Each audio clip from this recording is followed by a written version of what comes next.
Here are Scott Galloway's takes on homeownership. The brightest people in real estate will say if you really account for maintenance and upkeep, that real estate has not outperformed other asset classes. The reason I like real estate is that, one, in the United States, it's very tax advantaged. There are very few asset classes you can lever up 4-to-1. 20% down payment. I can't buy $100 worth of Apple stock for $20.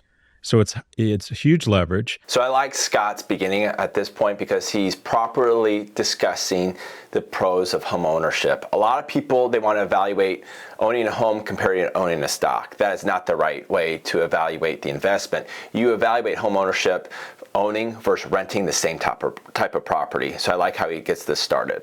The interest on that is tax deductible. In addition, if you sell a home, and this is true in the U.S., I don't know in the U.K., if you buy a home and sell it hold on to it for at least 2 years, you get a $250,000 tax deduction, $500,000 for married. If you're in a certain income bracket, it might be to your advantage to deduct the interest of owning a house. And then additionally, the most important thing in my opinion is you don't have to pay capital gains tax when you sell your property if you live in the house at least 2 of the last 5 years. For example, in West Des Moines, I'm not going to sell it, it's not for sale. But if I were to sell, I bought my house for $250,000. I've done some capital improvements to it, but it's appreciated so much that it's probably worth about $450,000. So if I make a gain of around $300,000 or right around $200,000, I don't have to pay 15% of capital gains tax on my property if I were to sell it. That's a lot of money. That's like $30,000 to $40,000 on the gain. So that's one of the pros of owning a house. You don't have to pay capital gains tax. As long as the true gain is not $250,000 if you're a single person or $500,000 if you're a married couple. So that gain, the true gain is what you bought it for, what you sold it for. That's the gain there. So I like how he talks about that component. So if you have, for example, any ability, get to know the homes in your area, find a nice home or a rental unit that you can maybe rent out or upgrade, maybe you're handy. To do that every few years and take advantage of the tax deduction and then roll into something bigger, and that is forced savings. You know that mortgage payment is coming every month.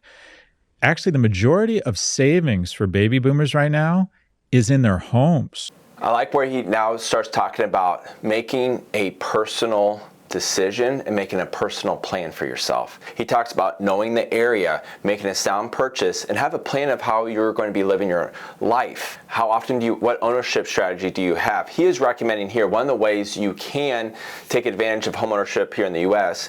is live in a house for a couple of years and then either retain that asset and use that as a rental or sell it and then move up. So a lot of times your first home ends up being a savings account for the home you're going to buy in the future. Now, one thing too I want to mention is that when you're thinking about buying a house, you should hire an expert. When you hire an expert, they will help you properly evaluate the property you're going to be looking to buy. And so is this property in line with the market? Because anytime you buy a house, you want to be thinking about what's it going to be like when you sell it. So I really like this take here when he talks about personalizing your investment in buying real estate. Now, you want to make sure that not more than 40% of your income goes into a house. Otherwise, it's just going to be your anchor. It's just going to be a source of stress for you. And I think a lot of people grow up thinking, I have to have a home. And so they just become over-levered in their home. And they become kind of house poor. They own a house and that's it, and they can't afford to do anything else. I think it should be more of that 35 or 30% here in Des Moines, but you don't want to buy a house. You can buy a house that's perfectly in line with the market and it's at market value, but you spend too much per month, you become house poor. Again, it's very important that you understand when you own a house that you want to enjoy it. If you are in severe debt and you are barely making ends meet, you're not going to enjoy living in your house. Also, there is some, I think, psychic value, which I think is important to a home. You start investing in it, fixing it up.